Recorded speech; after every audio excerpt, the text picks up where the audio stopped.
If less than 120,000 miles with an auto warranty about to expire or no warranty coverage at all. Due to a decline in the economy and major car companies filing for bankruptcy, Cover America Auto Care has announced revolutionary, inexpensive mechanical breakdown coverage that is now available to the general public to save consumers thousands on auto repairs. An open phone line has been established for drivers to call who own a vehicle that is less than 10 years old for a free 5-minute quote and to see if you qualify. The number is 800-547-5262. Drivers who are covered with this auto protection will not have to pay for a covered repair again. This is the auto coverage now sweeping across America at a fraction of what dealerships charge and is now available to the public by calling today. The number to call is 800-547-5262. 800-547-5262. That's 800-547-5262.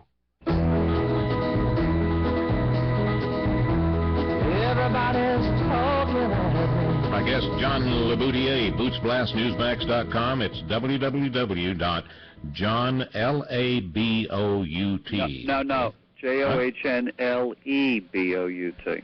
L-E? Oh, you know what? My blog is wrong then. I should, I got to correct that. I got an A. JOHNLEBOUT. That would be just like your name is spelled. Yeah, isn't that amazing? Okay. So here we got the most thin-skinned. I have two people I would put in the running for second place thin-skinned, but let me ask you, the expert. No, you tell me. I've been thinking about the commercial. I would say people would say Nixon, possibly, but you know who I would say? LBJ. From everything I've read about this guy, it was like, you know, doesn't she know who I am, or doesn't he realize who I am, and why are they doing this to me? But I've read a lot about this guy, and he sort of was on that edge. Yeah, I think definitely Nixon. You know, Nixon really let them get to him, and that's why I put the opposite in was Reagan, who, because he'd been a movie actor, TV actor, radio host, he'd been in public life for decades before he ever ran for office. And I, as critical as you can be when you're in politics, or criticized as you can be in politics, I would think being a movie actor or a performer is, you know, where critics really have a lot to do with your success or your failure. Well, John, he should take your advice and read this article, because you suggest that Obama, you know, get out some videotapes of President Reagan and study him.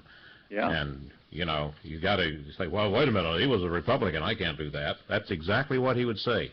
Well, I know the candidate Obama was quite praiseworthy of Reagan. He talked about Reagan being a transformational president. I think someone in there really ought to walk in with some tapes and say, look, here's the deal on Reagan. You know, not to say he liked the criticism. You don't have to like it, Mr. President, but you can't react publicly to it. You can't let them see you be unhappy. You have to smile, because Obama has a great smile. He doesn't use it enough. When he looks stern, he doesn't look so good, but when he smiles, he looks like a nice guy. And nice guy trumps everything else if you can show yourself as a nice guy. Nixon wasn't a nice guy. Nixon only got about 2 minutes, and I wanted to bring to the listeners' attention that whenever you were in a meeting and Ronald Reagan's National Security Advisor, Robert McFarlane, was up making a speech, and you had your little tape recorder going, and just give us about a minute and a half of what happened. Well, he admitted in this meeting that there were indeed American POWs still alive being held against their will in Vietnam. And I took that tape, gave it to the Wall Street Journal. They prepared an article. It's big news. White House National Security Advisor admits prisoners are there. And the White House tried to lie their way out of it. McFarlane tried to lie his way out of it. They couldn't. The article finally ran. Unfortunately, it didn't do enough to blow the issue open, but it was a little indicator. I recommend people go to the American Conservative magazine, because my little article that you're reading there is one of 7 that's in the American Conservative this month, all about the POW thing. And they need. And even John McCain, you know, went against you. Unbelievable. Yeah, no, he's a weasel. He's a weasel. One reason John LaBoudier released this was because last Friday, of course, was the 60th, I think it was, anniversary of the North Korean War, and just wanted to, kind of refresh people's memory. I'm trying to find, what was it where they said, you said, I have it on tape, it's fact, and some lady says, no, well, the tape is wrong. Well, is that what actually, what she said was the Wall Street Journal guy said, I've got a transcript of McFarland saying this. And she said, the transcript's wrong. And so then the guy said, well, actually, I have more than a transcript. I have the tape of him saying it. And she said, I've got to get back to you, and hung up the phone. I'll have to get back to you. Yeah. A real and then Evans and Novak, wonderful people, huh, tracked you down, accused you of violating protocol. Yeah, even though I paid to come to this speech. I paid $450 to come to the thing. And I asked them in advance if it was on or off the record. And they said, you're not, those rules don't apply to you. It's all on the record. So I did nothing wrong. I tried to reveal the truth about what our government knows and said about POWs. And instead of admitting to it, they try to turn around and blame me for it.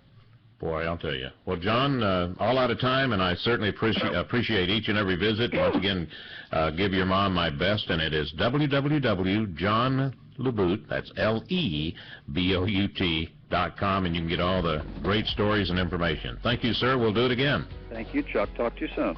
Thank you. Bob Beaupre, former U.S. Congressman from Colorado. Coming up, we're going to talk about Rahm Emanuel. Is he really out of the White House? Is this tied up to Blago, huh? And Sestak and Ramanoff, too. We'll be right back.